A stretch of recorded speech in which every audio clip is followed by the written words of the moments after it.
Ya, Assalamualaikum warahmatullahi wabarakatuh. Dimanapun Anda berada, mudah-mudahan kita dan keluarga kita selalu diberi keberkahan oleh Allah yang Maha Kuasa, sehingga kita tetap diberi kesehatan bersama keluarga dan kita bisa melaksanakan aktivitas seperti biasa. Oke, pagi ini saya akan menyampaikan materi mengenai workshop Pombok 2. Nah, berbedanya apa antara Pombok 1 dengan Pombok 2? Kalau Pombok 1 kita masih pakai yang biasa, penguncinya pakai kayu, pakai paku. Kalau yang Pombok 2 enggak, kita sudah pakai pengunci, ya, yang kita sebut nanti dengan istilah rapid clamp. Oke. Kemudian yang perlu dipahami adalah dikatakan skill apa, kemudian dikatakan knowledge apa, dikatakan attitude apa, karena untuk memenuhi bahwa kita dikatakan kompeten kalau kita bisa menguasai 3 hal. Yang pertama adalah menguasai mengenai skill atau keterampilan.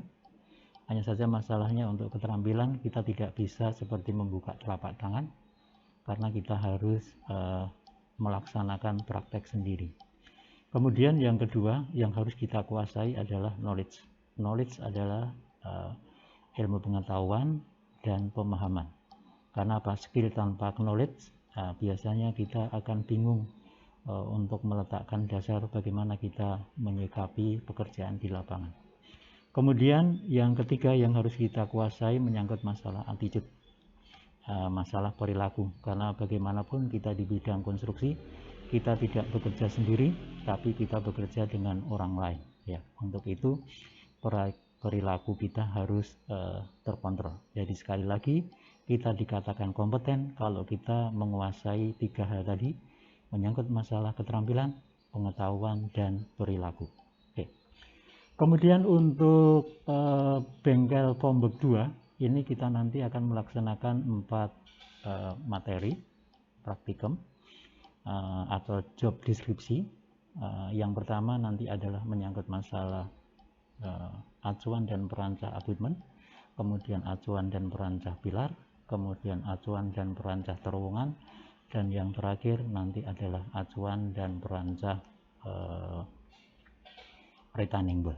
Oke, saya akan coba jelaskan dulu apa proses yang harus kita lalui. Yang pertama nanti Pak Eka akan menjelaskan mengenai penjelasan program. Kemudian yang kedua adalah aturan dan penilaiannya, supaya Anda nggak bingung sebetulnya apa sih basic untuk penilaian. Kemudian yang ketiga nanti akan dijelaskan mengenai teori pelaksanaan. Kemudian yang keempat nanti akan dijelaskan bagaimana perhitungan penggunaan bahan. Kemudian yang kelima penggunaan alat, dan yang keenam mengenai K3 kesehatan dan keselamatan kerja. Hal ini perlu ditekankan karena apa artinya keuntungan untuk kita kalau salah satu dari tenaga kerja kita ya mengalami kecelakaan, semuanya menjadi tidak berarti. Oke. Kemudian aturan praktikum di bengkel Pombok. Yang pertama kita harus mengikuti perak. Perak adalah peraturan akademik, sehingga mau nggak mau, suka nggak suka, Anda harus mempelajari perak. Kemudian yang kedua harus mengikuti kegiatan seluruh job. Jadi tadi sudah saya katakan kita ada 4 job deskripsi, maka keempat-empatnya harus kita ikuti. Kemudian yang ketiga saat praktikum kita harus menggunakan APD, alat perlindungan diri. Jadi harus pakai pakaian kerja, kemudian harus pakai sepatu kerja, kemudian pakai helm dan memakai name tag. Oke. Ini adalah program kerja kita, sehingga kalau kita lihat ini ya, kita ada mengenai alat, bahan, program, dan K3. Kemudian setelah itu kita ada praktek mengenai jembatan ya, mengenai kepala jembatan atau abutmen ya. Kemudian yang berikutnya adalah kita ada mengenai pilar, acuan dan perancah pilar. Kemudian yang berikutnya, yang ketiga kita ada cetakan terowongan, dan yang keempat kita ada cetakan retaining wall. Kemudian karena kita melakukan praktek, maka kita juga harus melakukan pembongkaran.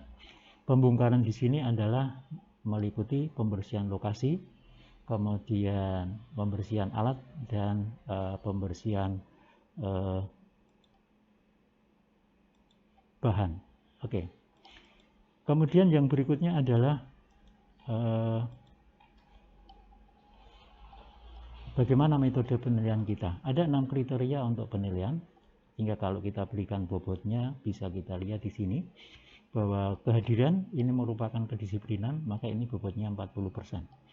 Kemudian kinerja dan kerjasama ini 20%, karena untuk pekerjaan kelompok kita tidak bisa bekerja sendiri, karena pekerjaan kita adalah pekerjaan besar, maka diperlukan collective resources. Kemudian yang ketiga adalah kreativitas, ya bagaimanapun di lapangan kita harus menjadi seorang troubleshooter, artinya begitu kita lihat ada masalah, maka secepatnya kita harus bisa menyelesaikan masalah di lapangan. Maka ini ada penilaian untuk kreativitas.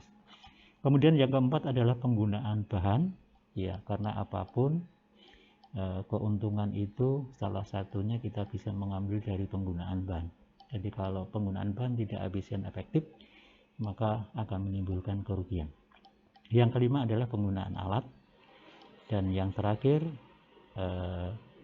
K3 ini bobotnya 20%, karena apa, bagaimanapun keselamatan kerja diutamakan. Oke. Kemudian nanti di teori pelaksanaannya akan dijelaskan mengenai gambar kerja. Kemudian yang kedua akan dijelaskan bagaimana cara menghitung bahan. Kemudian akan dijelaskan alat yang digunakan. Kemudian metode kerja atau SOP-nya. Dan yang ketiga akan dijelaskan singkat mengenai K3. Oke, di lapangan itu kita tak ubahnya harus membuat organisasi, ya karena organisasi itu merupakan sarana untuk kita berkumpul, kemudian berbagi hak dan kewajiban sehingga kita bisa melaksanakan pekerjaan kita dengan baik.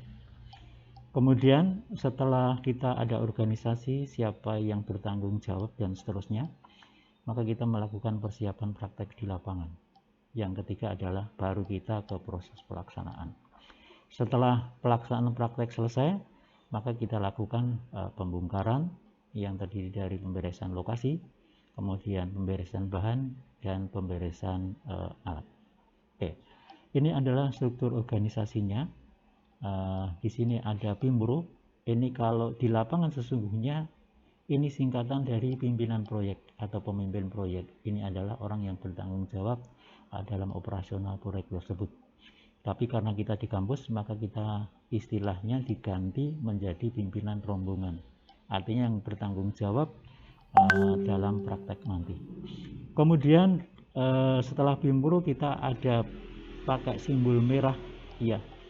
Ini adalah K3 tadi, ya, menyangkut masalah kesehatan dan keselamatan kerja.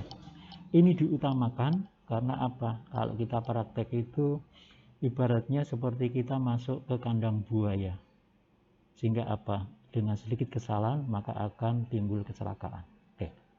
Nah, supaya itu tidak terjadi, maka nanti kita dalam praktek akan menunjuk seseorang atau salah satu dari mahasiswa yang tanggung jawab mengenai keselamatan dari rekan-rekannya. Kemudian nanti ada penanggung jawab bahan, penanggung jawab peralatan, juga penanggung jawab job deskripsi. Sehingga kalau tadi Pak Eka mengatakan ada 4 job deskripsi, maka di sini nanti ada 4 penanggung jawab. Oke. Kemudian yang berikutnya adalah persiapan praktek lapangan. Jadi ini ada pernyataan yang Anda harus pahami benar. Jadi berhenti dan tanyakan kepada tim Anda sebelum memulai pekerjaan apapun. Yang pertama, apakah kita memiliki keterampilan untuk pekerjaan ini? Ya. Jadi kalau misalnya kita sudah lulus dari Politeknik, maka kita dikatakan terampil kalau kita memegang SKT, surat keterampilan, atau SKA, surat keahlian. Ya, karena kita belum mengambil itu, maka keterampilan yang dimaksudkan nanti adalah penjelasan dari instruktur. Oke. Kemudian yang kedua, apakah kita memiliki SOP atau JSA pekerjaan ini? Yang dimaksudkan dengan SOP itu adalah standar operation procedure. Nah, ini nanti akan dijelaskan oleh instruktur, ya, langkah apa yang harus Anda laksanakan untuk praktikum ini. Kemudian yang kita sebut dengan JSA itu adalah Job Safety Analysis. Jadi kita harus mengetahui kira-kira peluang apa yang bisa menimbulkan bahaya akibat pekerjaan kita. Maka ini harus kita ketahui di depan supaya tidak terjadi kecelakaan. Oke. Kemudian yang ketiga, sudahkah kita mengidentifikasi dan mengontrol segala bahaya? Ya. Di praktek itu kita berkelompok, kemudian menggunakan bermacam alat, sehingga perlu dipahami bahwa semua itu bisa menimbulkan mara bahaya sekecil apapun.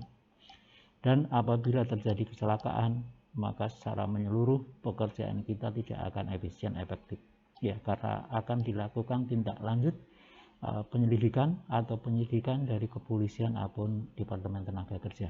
Maka ini harus kita pastikan, ya, bahwa kita harus mengontrol segala bahaya. Kemudian yang keempat, sudahkah kita memastikan bahwa kita tidak akan membahayakan orang lain? Ya, jangan pernah berpikir untuk keselamatan sendiri, karena kita bekerja sebagai tim, semua untuk satu dan satu untuk semua, sehingga keselamatan kita dan keselamatan rekan kerja kita sama nilainya. Ya.